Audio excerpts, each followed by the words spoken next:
नमस्कार. तर आज म्हण घेऊया, असंगाशी संग आणि प्राणाशी गाठ. अर्थ अगदी सोपा आहे. वाईट व्यक्तीशी, दुर्जनाशी, दुष्ट व्यक्तीशी किंवा नको त्या व्यक्तीशी संगत किंवा मैत्री करणे अतिशय त्रासदायक होऊ शकते. प्रसंगी आपला प्राणही जाऊ शकतो. अशा लोकांपासून 4 हात दूर राहणेच बरे. आता उदाहरण सांगते हां. तुम्हाला माहिती आहे, मागच्या महिन्यात एक बातमी आली होती. एक सर्पमित्र साप पकडत होता आणि त्या सापाने त्याला दंश करून तो मेला. तर सर्पमित्राचा जीव गेला.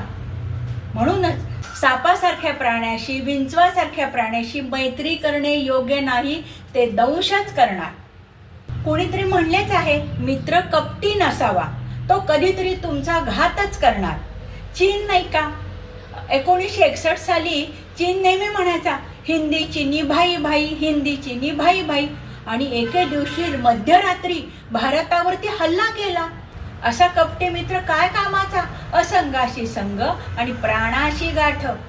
दुर्योधनाने गोड गोड बोलून पांडवांना जेवायला बोलवलं आणि कपटाने भीमाच्या अन्नामध्ये विष कालवून त्याला मारण्याचा प्रयत्न केला. पुढे त्याला जलदेवतेने वाचवले, जीवदान दिले, ती गोष्ट वेगळी. परंतु कपटी आणि दुष्ट मित्र नसावा, असंगाशी संग आणि प्राणाशी गाठ.